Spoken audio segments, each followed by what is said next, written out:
ABC Kinderteach presents Cock-A-Doodle-Doo by Berta and Elmer Hader.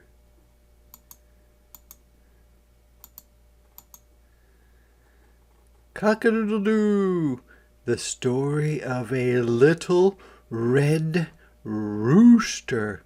Quack, said the big ducks. Quack, said the little ducks. Quack, quack, said all the ducks together. They made a great noise on the farm beside the pond. It was spring, and there were many pools in the marshy, wet and squishy dirt farmland. The ducks swam in the pools and ate the tender water greens, green plants in the water that can be eaten. It was a wonderful place for ducks. So there are the ducks. One day a newcomer, new person or animal, poked a downy, soft-feathered head out of his shell. Peep, peep, he said. Wait a minute, why is there a little chick with all of the ducklings? That was very strange, for no duckling had ever said peep, peep before. The old mother duck and the 6 yellow ducklings stared at him. Let's see. 1, 2, 3, 4, 5, 6.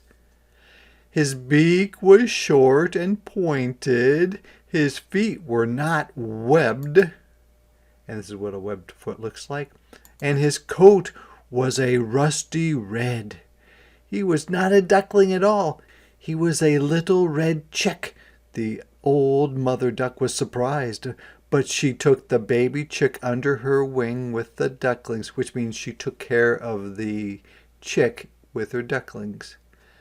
The farmer was surprised too.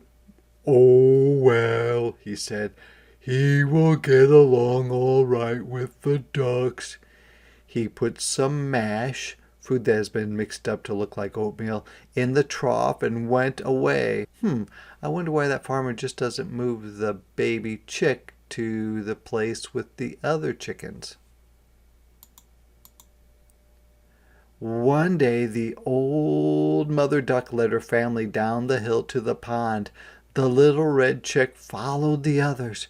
Quack, quack, said the mother duck as she swam out on the pond. The duckling swam right after her. The little red chick stepped into the water. Peep, peep, he said, and he stepped right out again. He could not swim, and he did not like to get wet. So if you can't swim and you don't like to get wet, getting in the water is not something that you're going to do. He shook himself dry and waited for his family to come out of the water. Peep, peep, he called sadly. Every day the little red chick followed the ducklings to the pond, but he could not swim like a duck nor quack like a duck, and he grew more and more lonely. He realizes that he's much different than the ducklings, so he's feeling sad. Then one morning he heard a call from the other side of the hill. Cock-a-doodle-doo, come home, wherever you are. So he hears the rooster crowing, telling him to come home, so he knows there's a place that he's supposed to be that's not with the ducks. The little red chick understood that call. He decided to go to the farm on the top of the hill. He flapped his tiny wings and tried very hard to fly over the fence around the yard. I wonder if he's going to be able to fly. But the fence was too high, so he hunted until he found an opening just big enough to squeeze through. Come back, quacked the ducklings. There are wild animals in the woods, and they will catch you. The little red chick did not understand what the ducklings were saying. He looked at the wide meadow, a grassy area, and the woods beyond, but he did not turn back. He was free, and he was not afraid. He hurried across the road and ran into the meadow. Caw, caw, cried a big black crow from a branch of a dogwood, which looks like that, tree. He was watching a sparrow, a bird that looks like this, on her nest. This does not look good for the sparrow. Peep, peep, said Little Red, and he quickly hid in the tall grass. He was glad the crow had not seen him. Caw, caw, caw. The old crow forgot the nest where the sparrow was. He was going to rob when he heard the peep, peep of a little chick. He cocked his head to one side or moved it, and then the other. He tried to see Little Red in the grass. The little chick kept very quiet until the crow flew away. Then he ran on through the meadow. Whew, that was close. The crow almost got him. It was dark when Little Red came to the woods. He hopped under a bayberry bush, which looks a bit like that, to spend the night. A big owl flew silently to the branch of a hemlock, something that looks like this, nearby. "Ooh," called the owl, and every downy hair on Little Red's head stood on end. Ooh, he was scared. He was sure the owl was not a friend, and he kept very quiet. A wood mouse ran along the path. He did not see the owl in the tree, but the owl saw him, and a mouse was just what he wanted for dinner. Oh no, mouse, run, run, mouse. Peep, peep, cried Little Red, as loud as he could. That cry warned the mouse, and he ran quickly, under a moss-covered log, something that looks like this, and just in time, too. "Whoo!" screeched the owl angrily, and he looked hard for Little Red, because Little Red told the mouse there was an owl looking at him. But the little chick did not move, and after a while the owl flew away. Whew, that was close. He got away from the crow, and now he got away from the owl, but it's very dangerous for this chick. Then Little Red went to sleep. He was awakened by a skunk, who passed at midnight, and a big raccoon at dawn, but they did not see him, which was very lucky for Little Red. "Cock-A-Doodle-Doo, come home, wherever you are." The call of the cock from over the hill woke Little Red. He hopped from under the bayberry bush and hurried through the woods. Chit, chit, chit, chit, chit.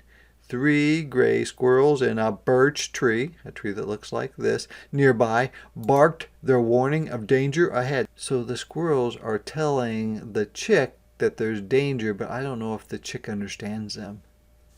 Little Red looked at the squirrels, but he did not understand what they were saying. Peep, peep, he said, and he continued on his way. Oh boy, what is ahead of him? A fox. Then he saw the fox. Peep, peep, cried Little Red, and he ran as fast as he could to get out of the woods. Uh-oh. Peep, cried the frightened Little Red as he passed a chipmunk sitting in the sun. With a whisk of his tail, he moved it quickly. The chipmunk turned and disappeared behind a rock. Peep, cried Little Red again, and he came to a baby rabbit nibbling clover, and clover looks like this. Quick as a wink, the rabbit dived into his home underground. Everybody's getting away from the fox but the little chick. Little Red's heart beat very fast as he scrambled to hide under the leaves. The fox leaped through the brush. How's the chick going to get away? He was hungry, and a fat little chick would make a nice breakfast. He sniffed here and he sniffed there, and with each sniff he drew closer to Little Red. Get away, Little Red, get away. Bow, wow, wow. The dogs from the farm over the hill had smelled the fox. They ran into the woods. The fox forgot all about Little Red and ran for his life with the barking dogs close behind him. And Little Red ran out of the woods and over the hill. So he escaped a crow, an owl, and now a fox. I wonder if there's anything else that's going to be after him. Here, chick, chick, chick, chick, chick. Little Red stopped and looked toward a big red barn. He lifted his head and listened. Cut, cut, cut-a, cut, cackled some snow-white hens. Cut, cut, cut-a, cut. Hurry, hurry, it's time to eat. And they ran into the barnyard. Peep, peep, cried Little Red happily. That was a call he could understand, and he ran after the hens because they're talking in bird. Gobble, gobble, gobble, cried 3 big turkeys. 1, 2, 3. Honk, honk, honk. 3 fat geese waddled by and followed the turkeys into the chicken yard. 1, 2, 3. Here, chick, chick, chick, chick, called a little girl as she threw handfuls of grain on the ground. Then she went into the barn. So it must be feeding time. The turkeys ate fast, the chickens ate faster, the geese ate as fast as they could. But just as Little Red ran into the yard, a shadow passed over the ground. The watchful guinea hen looked at the sky, and this is what a guinea hen looks like. Scram! She screamed. Run, chicks, run! Little Red looked up at the sky, and he too saw the hawk. Peep, peep, he cried, and he ran after the chickens. But I don't think he can run as fast because he's smaller, and there is the hawk. The 3 big turkeys ran into the barn. The 3 fat geese waddled to their shed. The snow-white chickens pushed and shoved away into the henhouse. Poor Little Red ran as fast as he could, but he was very little, and the hawk was very near. Hurry, hurry! The hawk opened his claws to grab the little chick. Run, run, chick! Peep, peep, cried Little Red as he dashed through the door into the chicken house. He was safe. The big hawk flew away.